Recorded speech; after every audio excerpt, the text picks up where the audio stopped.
No sooner was the armada, it was an armada, huge, I mean, from sky to sky was nothing but ships.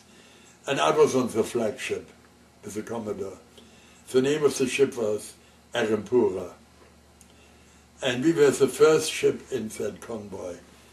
And we had nothing to do with that. Don't ask me why we were on the flagship, but we were. And the second night, I believe, of the convoy, we heard submarines are after us, planes are going to come and get us. The second night, I had a terrible cold. So I went up into the line, waiting for the doctor, which was on the second deck, not the top deck, second deck. We were waiting in line, and the time was 9 o'clock, when suddenly an explosion, and the ship keeled slightly. We knew we were hit. Nobody was on top of the deck. I remember running up, the guns were mounted, I took a gun and started firing at the planes. Suddenly the water came up to here, so I didn't have a life jacket, I had nothing. And so I knew I had to get off, you know, the water came literally up like this. So I jumped into the ocean and said, oh shit, May 1st, must be freezing, and it was. And I was not away 15 feet from the ship when I was sucked down. And one of the things which really saved my life was, I was sort of lonely in Belgium. I had no friends, no girlfriends, no real boyfriends. I had guys I was in cahoots with, but not a real friend. So one of the things to keep myself occupied, we had a huge watering basin, like a huge swimming pool, that was filled every night and then used for watering our fields.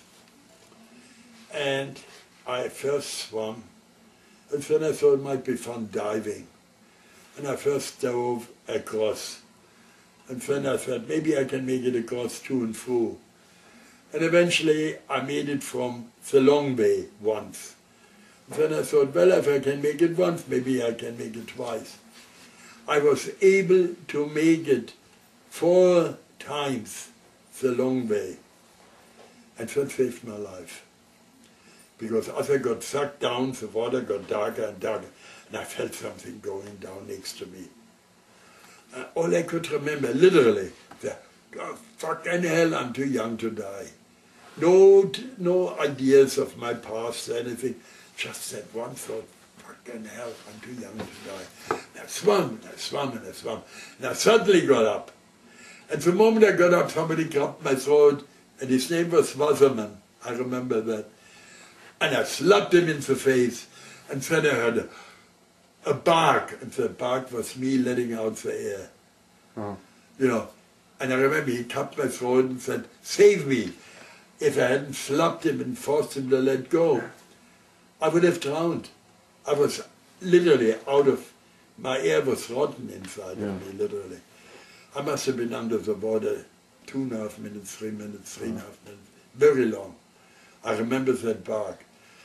But after I breathed, I said, go to hell, find yourself. And he had a life jacket on. I had no life jacket on. And I remember there was an old gentleman with a beard, and I suddenly realized it was the Commodore. And I took him, I said, let me get you to, he said, son, I'll take care of myself. I said, no, there was a raft fully loaded with men. I said, will you please take the Commodore?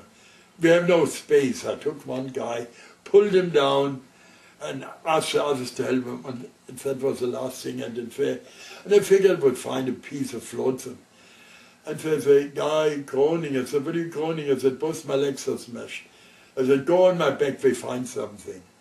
Well, to make a long story short, we didn't find something. All the ships went by. Nobody stopped. They had all orders not to stop. And I said, holy shit. I swam, and I swam, and I swam for 4.5 hours. And während der Reise I saw a dark shape. I didn't know what it was, an island, a flotsam, a ship. I swam towards that 4.5 hours. And in the meantime I had to listen to the guy, let me down, save your own life, I'm going to die anyhow, blah. If it had not been for his whining and cajoling, I don't think I would have ever made it. It was his, in short, you're not only responsible for your own life, you have somebody else, quote unquote, you're saving. And thanks to him, I'm sure I made it. And to all that swimming in the basin in Benjamin for all those years, at least 2 years or 3 years, I swam there. When I finally got to the ship, it was a destroyer, and I had a net down with people hanging on the net to catch us up. So the stream supposedly was going in the direction, and they waited there for survivors. When they took him off my back, I got simultaneous cramp in both legs, and I sunk. And a Scottish sailor, fully dressed, jumped up with high boots on, jumped after me, caught me under the water, in the dark. How he even caught me is below me. But when you're heavily dressed with boots, you go down faster. He caught me by the neck, dragged me up. I was in agonizing pain. And I had swallowed water. And I know when they dragged me up, I spit out water, and they put me on the deck, it jumped on my legs. And it was agonizing. And then they dragged me down to the boiler room, put me next to the boiler, gave me a cup of hot grog, and I don't remember after that anything till I embarked. I don't even remember getting off the ship. All remember lying in a tent in Benghazi and crying. I couldn't help crying because somehow somebody had told me that half my unit had been killed. And in that unit were all the people I was close to. Everyone. All my friends. I mean, you had no real friends in the army. In the commandos I had real friends. At the 462, I really didn't have, I had acquaintances. But there were people I talked to, slept with, worked with, drove with. So it was heartbreaking. And it was a very bad experience when we got survivor's leave and I was sent to Tel Aviv. I remember one morning I was living in a hotel, the door knocked and I went down to open it, and the woman comes, grabs me by the throat and screams at me, "Why are you alive and my husband is dead?" I said, "It's not my fault, you know." It was, Tel Aviv was no fun. And we were only bringing up the stuff. We were not actually fighting.